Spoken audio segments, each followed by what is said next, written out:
साकडं या देवीकडे मागितलं. मला वाटतं या देवीची स्थापना धर्मवीर आनंदगे साहेबांनी या ठिकाणी केली होती आणि त्याचा साक्षीदार देवीच्या 45 वर्ष 46 वर्ष जे झाले तिथपासून त्या देवीची मी सेवा करतो आणि ही महिषासूर मर्दिनी भक्तांच्या आखेला धावणारी आणि नवसाला पावणारी अशी देवीची आखे आणि ह्या देवीला एकच साकडं घातलं आहे. या देशावरती या महाराष्ट्रावरती जे काही संकट आलेलं आहे गेल्या 2 ते 2.5 वर्षापासून या ठिकाणी कशा पद्धतीने हे सरकार चाललेलं आहे आणि आज तुम्ही बघितलं असेल सर्वसामान्य माणूस शेतकरी असेल सर्वसामान्य माणूस असेल त्यानंतर आज तुम्ही बघितलं असेल कोणी ह्या ठिकाणी आज सुरक्षा व्यवस्था एवढी विशाल झालेली आहे. आज तुम्ही महिला आमच्या सुरक्षित नाहीत आमच्या लहान मुलं सुरक्षित नाहीत लहान मुली सुरक्षित नाहीत सर्वसामान्य माणूस सुरक्षित नाही आणि अशा परिस्थितीमध्ये आज तुम्ही बघितलं असेल कित्येक तरुण जे आहेत आज एवढे शिक्षण घेऊन सुद्धा या ठिकाणी नोकऱ्या उपलब्ध नाही कारण इथले उद्योगधंदे सर्व गुजरातला गेलेले आहेत. आज इकडे जेवढे उद्योगधंदे होते ते गेल्या 2.5 वर्षामध्ये या महाराष्ट्रातून या ठिकाणी गुजरातला गेलेले आहेत आणि अशा पद्धतीने तरुणांवरती अन्याय होते शेतकऱ्यांवरती अन्याय होते लहान मुलांवरती अन्याय होते गिरणी कामगार असतील सर्वसामान्य माणूस असतील आज सर्व बेदखल झालेला आहे आणि अशा परिस्थितीमध्ये या देवीला एकच साकडं घातलेलं आहे. त्या पद्धतीने आज पक्षप्रमुख आमचे उद्धव ठाकरे साहेब असतील आदित्य ठाकरे साहेब असतील महाविकास आघाडी असतील यांच्या माध्यमातून एक चांगलं सरकार या ठिकाणी येत्या या निवडणुकीमध्ये जनता त्याच्या पाठीशी राहील आणि त्याचबरोबर त्याला आशीर्वाद या ठिकाणी आई जगदंबा देईल असा विश्वास या ठिकाणी मी व्यक्त करतो. पक्षांचिन्हाची लढाई अजून सुरू आहे. मला वाटतं आज तुम्ही बघितलं असेल कोर्टामध्ये न्याय मिळत नाही सरकारी ह्याच्यामध्ये न्याय मिळत नाही. आज तुम्ही बघितलं असेल सुप्रीम कोर्टासारख्या ठिकाणी जे सर्वोच्च न्यायालय या न्यायालयातसुद्धा 2.5 वर्ष या ठिकाणी प्रकरणं प्रलंबित आहे.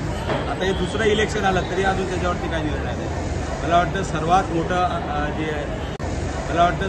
मोठं जे न्यायालय आहे हे जनताचं न्यायालय आणि या जनतेच्या न्यायालयामध्ये आम्ही जाणार आहोत आणि या मला नक्की खात्री आहे की या विधानसभेमध्ये जनता या न्यायालयामध्ये महाविकास आघाडीला कौल देईल असा विश्वास या ठिकाणी. वारंवार मोदी येत आहेत महाराष्ट्रात ठाण्यात देखील आली आहे एका बहिणीसाठी त्यांनी एकंदरीत 1,000 रुपये हे सरकार देते ते देखील आता मला वाटतं हे सरकार सर्वसामान्य ह्याच्यामध्ये लोकांमध्ये खूप प्रकारचं काम चालू आहे.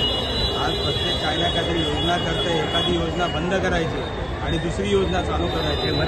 आज कित्येक आमच्या ठाणे महापालिकेची तर एवढी अवस्था करून ठेवलेली आहे. या ठाणे महापालिकेमध्ये 3-3 वर्ष झाले ठेकेदारांची बिलं दिलेली आहेत. त्या ठिकाणी ज्या कर्मचाऱ्यांना पगारसुद्धा वेळेवर मिळत नाही. आज तुम्ही बघितलं असेल त्यांची 3 वर्षाची देणी त्या ठिकाणी थकीत आहे. त्या ठिकाणी जे काही रिटायर्ड झाले त्यांचेसुद्धा पैसे त्यांना मिळालेले नाही. म्हणजे अशा पद्धतीने सर्वसामान्य दरवेळेला या ठिकाणी आयुक्त दर 1 तारखेला या ठिकाणी मुख्यमंत्र्यांच्याकडे जातो कटोऱ्यामध्ये घेऊन की आम्हाला काहीतरी मदत करा.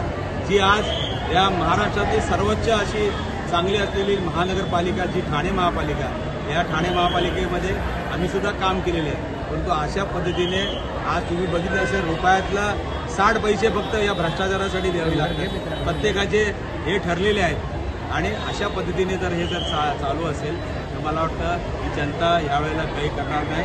आज मुंबई महापालिकेची सुद्धा अवस्था तीच केलेली आहे. आज तुम्ही बघितलं कुठलं इलेक्शन घ्यायला मागत नाही. आज सिनेटचे इलेक्शन 2 वेळाला त्या ठिकाणी तहकूब केले. त्या ठिकाणी कोर्टामध्ये गेले हायकोर्टामध्ये सुद्धा त्यांना चपराक मिळाल्यानंतर सुप्रीम कोर्टामध्ये काउंटिंग होऊ नये यासाठी गेले होते कारण त्यांना माहिती आहे की हा पराभव होणार आहे. आणि सर्वसामान्य जो सुशिक्षित नागरिक आहे त्यांना माहिती आहे कोण या ठिकाणी चांगलं काम करते. यावेळेला सिनेटच्या निवडणुकीमध्ये 10च्या 10 सीट या आमच्या पदवीधर मतदारसंघातून जे काही सुशिक्षित नागरिक आहेत त्यांनी त्यांचा हक्क बजावला. आज तुम्ही बघितलं असेल 80-90 हजाराची नोंदणी केलेली डायरेक्ट त्यांनी 13,500 वरती आणली. म्हणजे कशा पद्धतीने सरकार काम करते फक्त खुर्चीकरता काम करते फक्त मलिदा खाण्यासाठी काम करते आणि या सरकारने मला वाटतं त्यांची शेवटचा क्षण इथे जवळ आलेला आहे. त्यामुळे या ठिकाणी प्रत्येक नेते त्यांचे येत आहेत आणि भूलतापा देत आहेत लोकांना, पण ही जनता या ठिकाणी त्यांना धडा शिकवला. जर हे चालू असेल तर मला वाटतं ही जनता यावेळेला काही करणार नाही. आज मुंबई महापालिकेची सुद्धा अवस्था तीच केलेली आहे. आज तुम्ही बघितलं कुठलं इलेक्शन घ्यायला मागत नाही. आज सिनेटचे इलेक्शन 2 वेळाला त्या ठिकाणी तहकूब केले, त्या ठिकाणी कोर्टामध्ये गेले, हायकोर्टामध्ये सुद्धा त्यांना चपराक मिळाल्यानंतर सुप्रीम कोर्टामध्ये काउंटिंग होऊ नये यासाठी गेले होते, कारण त्यांना माहिती आहे की हा पराभव होणार आहे. आणि सर्वसामान्य जो सुशिक्षित नागरिक आहे त्यांना माहिती आहे कोण या ठिकाणी चांगलं काम करते. यावेळेला सिनेटच्या निवडणुकीमध्ये 10च्या 10 सीट या आमच्या पदवीधर मतदारसंघातून जे काही सुशिक्षित नागरिक आहेत त्यांनी त्यांचा हक्क बजावला. आज तुम्ही बघितलं असेल 80-90 हजाराची नोंदणी केलेली, डायरेक्ट त्यांनी 13,500 ते आणली. म्हणजे कशा पद्धतीने सरकार काम करते, फक्त खुर्चीकरता काम करते, फक्त मलिदा खाण्यासाठी काम करते. आणि या सरकारने मला वाटतं यांची शेवटचा क्षण इथे जवळ आलेला आहे. त्यामुळे या ठिकाणी प्रत्येक नेते त्यांचे येत आहेत आणि भूलतापा देत आहेत लोकांना, पण ही जनता या ठिकाणी त्यांना धडा शिकवण्याच्या राहणार. राज्यपालाचे 12 जे आमदार त्यांचे लिस्ट आज त्याचा निकाल आहेत. मला वाटतं आज तुम्ही बघितलं 15 दिवसाकरता आज जे कोण बिचारे आज या ठाण्याचीच गत घ्या ना. ठाण्यामध्ये 3-3, 4-4 आमदार आहेत. प्रताप सरनाईक आहेत, रवींद्र फाटक आहेत, त्याचबरोबर आमचे बाकीचे पण आमदार आहेत. आणि ते असताना सुद्धा या ठिकाणी साताऱ्याचा माणूस इकडे पालकमंत्री बसून ठेवलेला आहे. म्हणजे इथे कोणाला काम करून द्यायचं नाही, एकाधिकारशाही. आज कशा पद्धतीने लोकांना, आमच्या नगरसेवकांना पण वेठीस धरलेलं आहे, सर्व लोकांना वेठीस धरलेलं आहे, इथल्या जनतेला वेठीस धरलेलं आहे. ज्या पक्षाची युती गेली त्या पक्षाच्या लोकांना सुद्धा त्रास देण्याचं काम चालू आहे. म्हणजे जे काय आहे ते सर्व माझंच आहे अशा पद्धतीने हे चालू आहे. त्यामुळे जनता ही कदापि सहन करणार नाही आणि या जनता या निवडणुकीमध्ये त्यांची जागा टाकणार.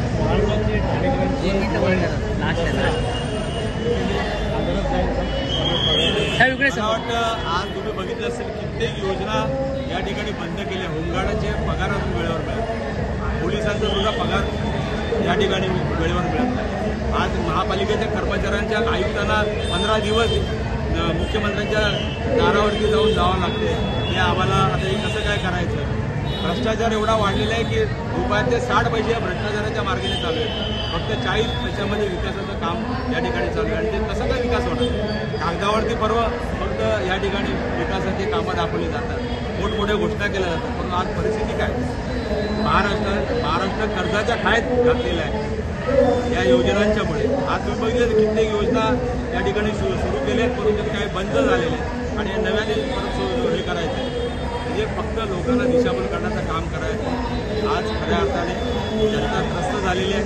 आज सर्वसामान्य माणूससुद्धा या ठिकाणी त्रस्त आहे आणि हा त्रस्त झालेला नागरिक या ठिकाणी नक्कीच या इलेक्शनला त्यांना जागा सुरू झालेली आहे.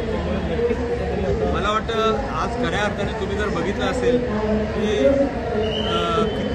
किती वेळ या ठिकाणी जे काही शिवसैनिक असतील या ठिकाणी ते त्यांच्याबरोबर आहेत, परंतु आज अशा पद्धतीने त्यांना वागवल्या जातात, खोट्या केसेस टाकले जातात. त्या शेवटी त्रस्त होऊन शेवटी कुठेतरी स्फोट होणारच. स्फोट आता सुरू झाले. माई माऊलीची माया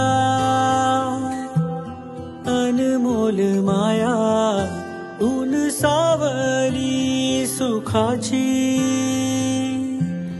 ममतेची छाया तुला आठवतो मनी साठवतो दिसे आसवात ही तुम्हाला आई